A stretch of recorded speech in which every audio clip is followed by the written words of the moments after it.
Bienvenue à tous, merci d'être avec nous pour cette nouvelle édition de l'Africa Newsroom. Aujourd'hui, 5e et dernier volet de notre semaine sur le secteur des télécommunications avec un dossier consacré à la libéralisation du marché.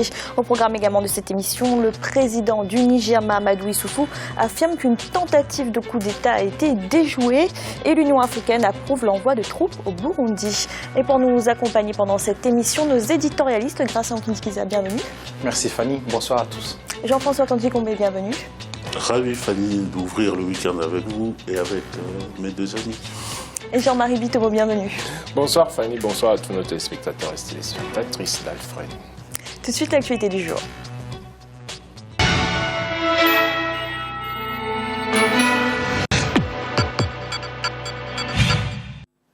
Une tentative de coup d'État a été déjouée au Niger, c'est ce qu'a affirmé ce jeudi le président Mahamadou Issoufou dans une allocution télévisée. Il a également indiqué que plusieurs suspects qui prévoyaient d'utiliser des moyens aériens avaient été arrêtés. Awa Barkala. Le Niger aurait déjoué une tentative de coup d'État. Le président nigérien Mahamadou Issoufou l'a annoncé lui-même lors de son discours à la nation ce jeudi 17 décembre 2015. Des déclarations qui suivent l'attaque du siège du parti au pouvoir, le PNDS, le parti nigérien pour la démocratie et le socialisme, ce mercredi 16 décembre 2015. Le gouvernement vient de déjouer une tentative malheureuse de déstabilisation des institutions. L'objectif de ces individus était de renverser le pouvoir démocratiquement élu. Il s'agit ni plus ni moins d'une haute trahison, non seulement contre les institutions civiles de l'État, mais aussi contre l'institution militaire elle-même. Plusieurs arrestations de haut gradé ont eu lieu ces derniers jours au sein des rangs de l'armée nigérienne. Le nombre de soldats qui auraient voulu renverser le pouvoir et les circonstances exactes de cette tentative de coup d'État n'ont toutefois pas été communiquées. Face à ces zones d'ombre, l'opposition et la société civile, regroupées au sein du FPR, le Front patriotique républicain, font part de leur scepticisme. Je disais qu'au niveau de l'opposition, c'est un non-événement, parce que ce n'est pas la première fois que nous avons entendu ce genre de discours. Rappelez-vous que dès l'installation du régime en 2011, 2 ou 3 mois après son installation, il a fait connaître à l'ensemble du monde que son régime a été l'objet d'un coup d'État. Après enquête, en tout cas tous les éléments qui sont soi-disant impliqués dans cet événement-là, en tout cas ont été libérés par la justice. 2 ans après, c'était le même scénario. Et aujourd'hui, nous sommes à la fin du mandat.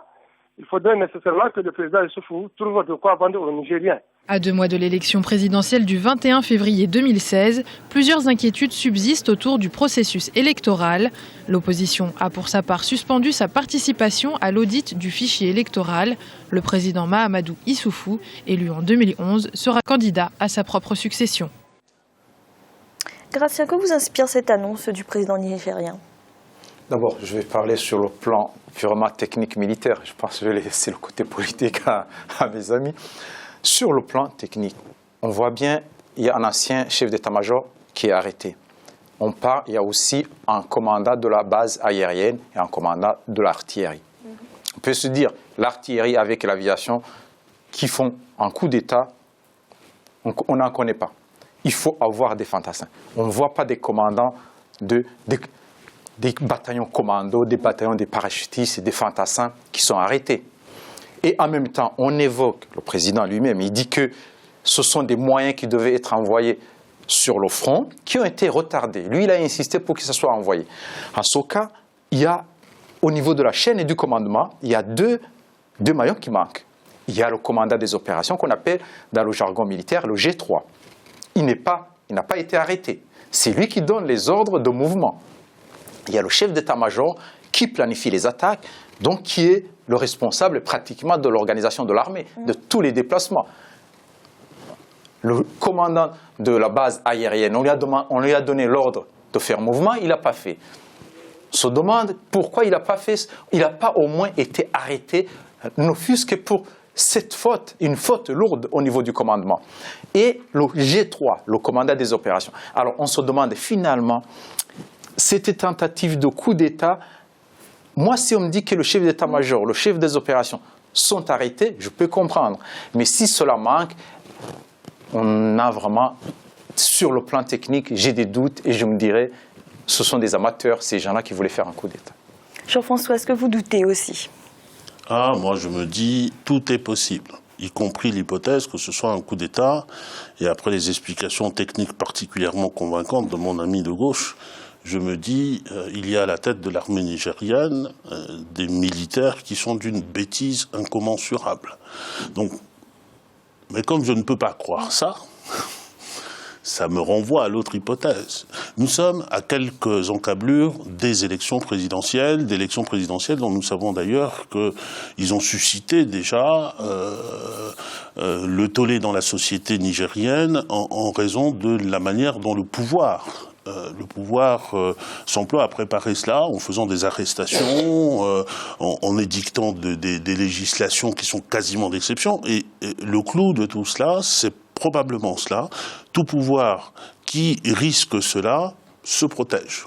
Et il se protège comment? En instaurant un régime qui est un régime de contrôle.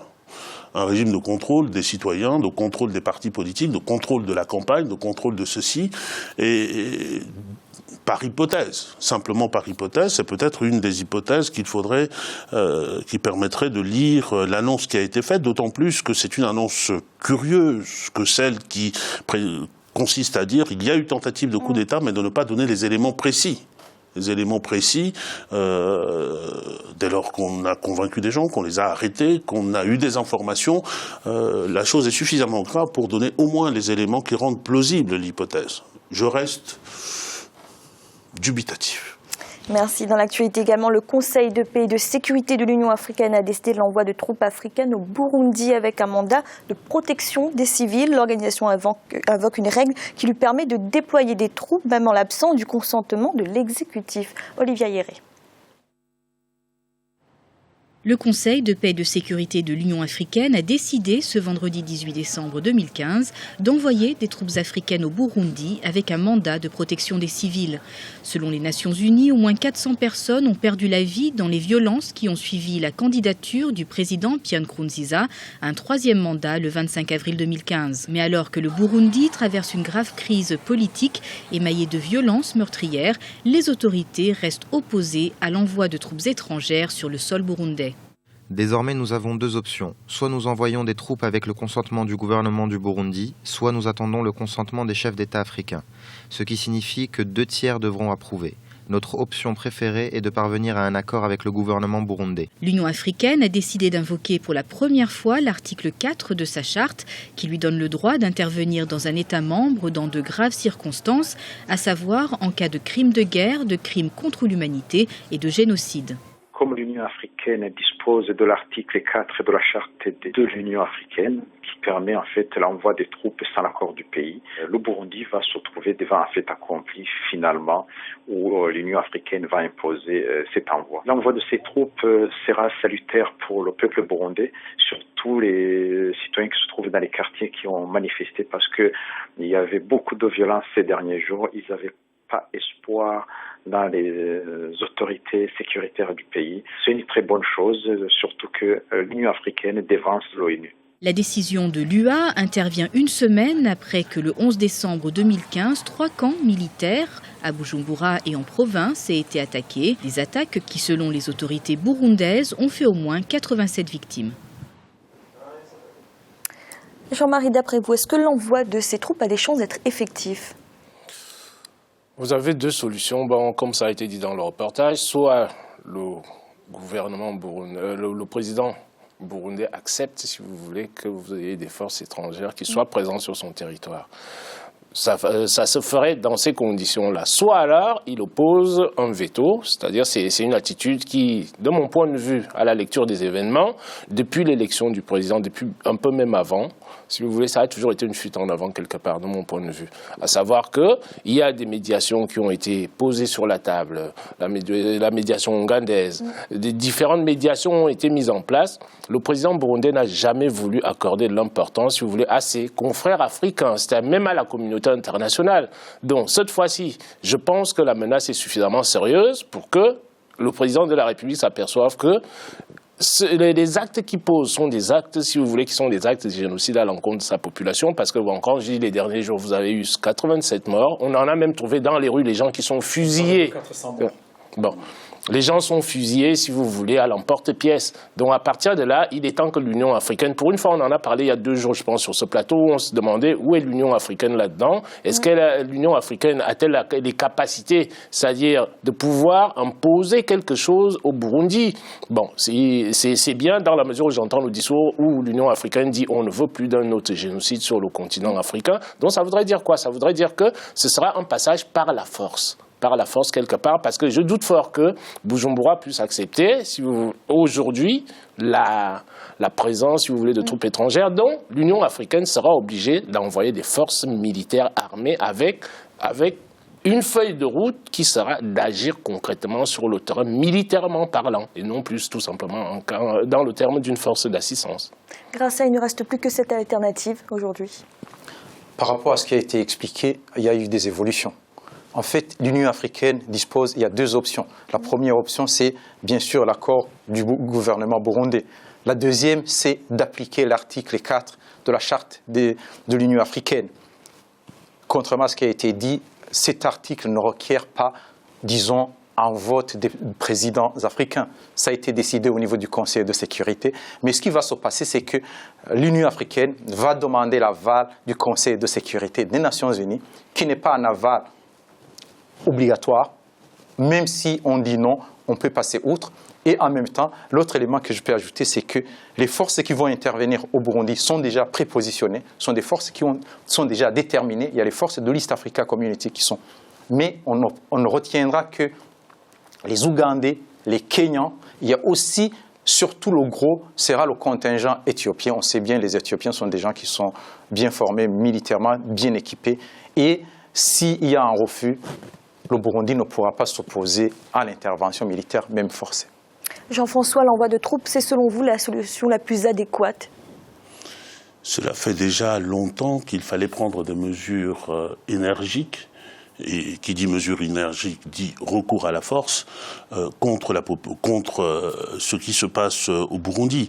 Moi, je suis extrêmement surpris par la décision de l'Union africaine de 2 choses l'une. Soit vous considérez qu'il y a rupture de la paix, qu'il y a absence de protection de la population. On a parlé de génocide, notamment. Soit c'est cela, et vous intervenez. Vous n'avez pas à demander l'autorisation du gouvernement. Au regard du droit international, il y a 2 ou 3 circonstances qui autorisent de balayer la souveraineté de l'État. On aurait dû le faire depuis longtemps.